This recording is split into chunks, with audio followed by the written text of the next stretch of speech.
Depression اور anxiety میں کیا فرق ہے؟ کیا یہ دونوں چیزیں سیم ہیں اور کیا ہر قسم کی پریشانی کو ہم انزائٹی کہہ سکتے ہیں؟ دونوں میں جو ہے نا فرق ہے. جو انزائٹی ہے وہ ایک الگ چیز ہے, جو ڈپریشن ہے وہ الگ چیز ہے. انزائٹی جو ہے نا ایک شارٹ ٹرم ہے اور ڈپریشن جو ہے نا وہ ایک پرولانگ ٹرم ہے.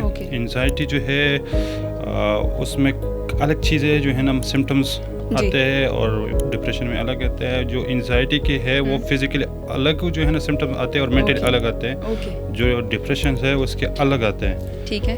جو انزائٹی میں موسٹلی آتے ہیں اس میں سویٹنگ اور موسٹلی جو ہے نا پلپیٹیشنز اور جو ہے نا آپ کی جو ریگولر لائف ہے نا وہ ڈسٹرب ہو جاتا ہے اور آپ جو ہے نا عجیب عجیب سوچتے ہو. جو ڈپریشن میں موسٹلی آتے ہیں وہ آپ جو ہے نا مطلب ڈپریس رہتے ہو, آپ جو ہے نا ایک جگہ پہ رہتے ہو اور آپ جو ہے نا موومنٹ نہیں کرتے اور آپ مطلب وداؤٹ کاز جو ہے نا پین اور مطلب ایچنگ جو ہے نا فیل کرتے ہو کہ مجھے ایچنگ ہو رہی ہے, مجھے پین ہو رہا ہے. یہ ایسے چیزیں آپ کو آتے ہیں ڈپریشنز میں.